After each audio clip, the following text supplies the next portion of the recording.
So this little one has asked if we could make some sourdough. She wants to enter it into our county fair this year. So we're working on it.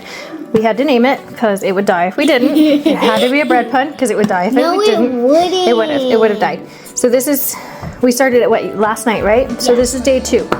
We are using a recipe from another YouTuber, Joshua Wiseman. I will link it below. So here we go. For day 2, we're doing 70 grams of our starter, 50 grams each of the all-purpose unbleached flour and the dark rye flour, and then 115 grams of, it's not in here yet, warm water. We have our giant bowl on. Now we're going to turn on our scale so it's zeroed out. All right. What you're going to do first is you're going to measure out 50 grams of this flour and put it in the bowl. Why is that not zeroed out?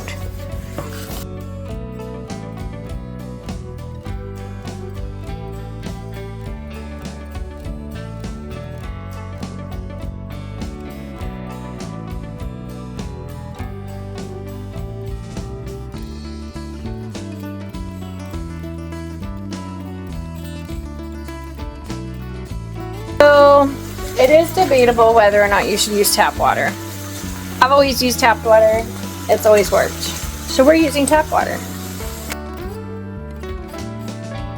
Okay, so we have 115 grams of water. As it changes to 114. It's okay, it's close enough. You're gonna put that in here, and then you're gonna mix it up, and then we'll get our 70 grams of starter.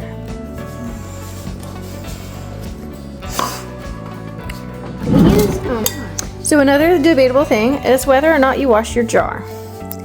I do and I don't at the same time. I don't always. I like to wash the side though, so that I can see whether it's risen or not. So we are gonna wash the jar today. It is also debated whether or not you should throw your discard into the garbage or the sink. I recommend the garbage because our sink likes to get clogged even with the disposal, so we're gonna throw ours into the garbage. You do you, boo-boo.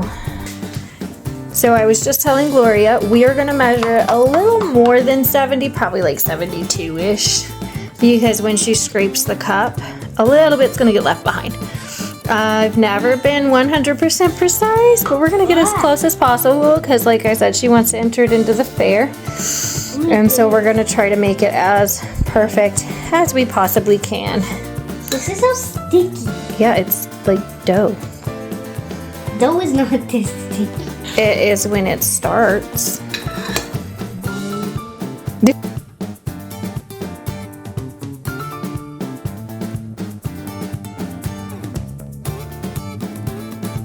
So, our first sourdough thing is going to be pizza dough because I'm too lazy to make bread.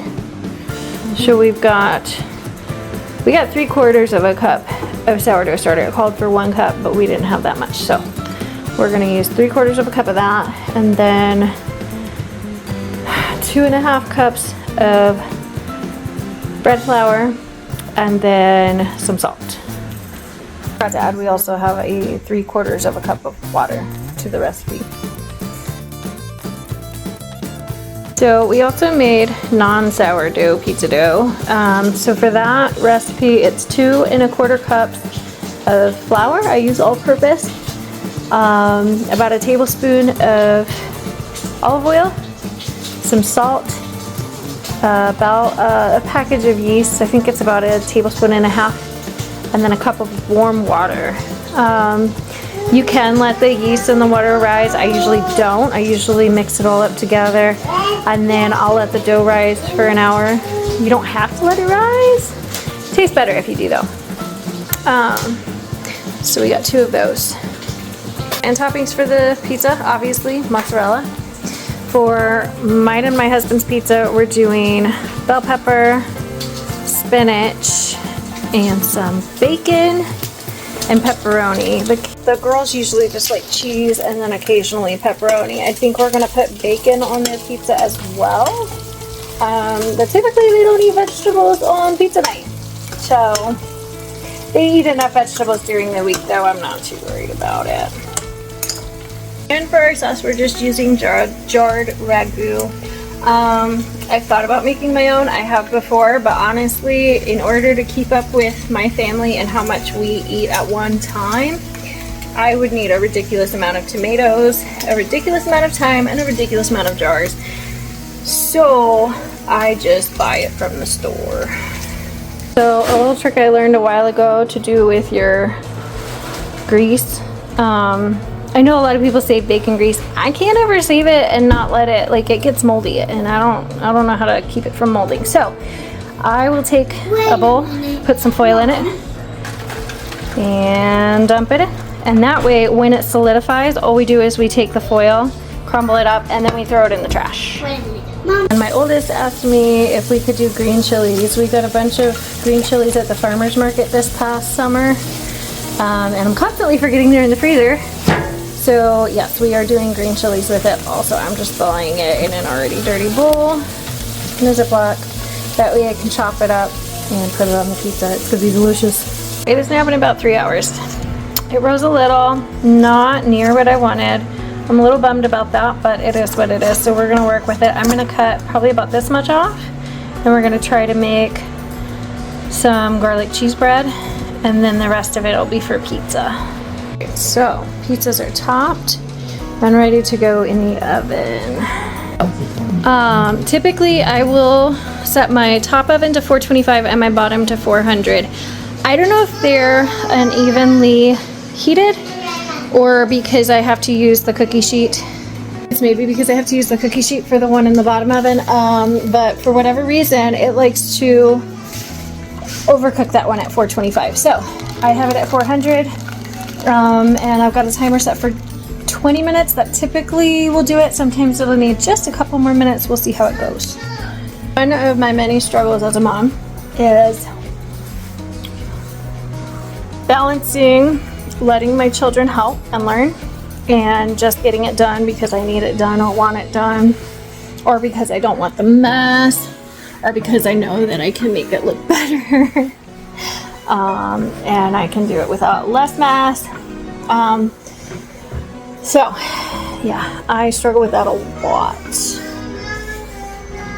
But I remember that one of my fondest memories, some of my fondest memories with my mother were in the kitchen.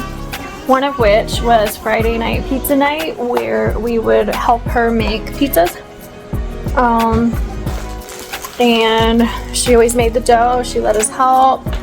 She'd let us mix, she'd let us measure, she'd let us roll it out, she'd let us top it, she'd let us shove it in the oven. She was great. I love my mom. She is great.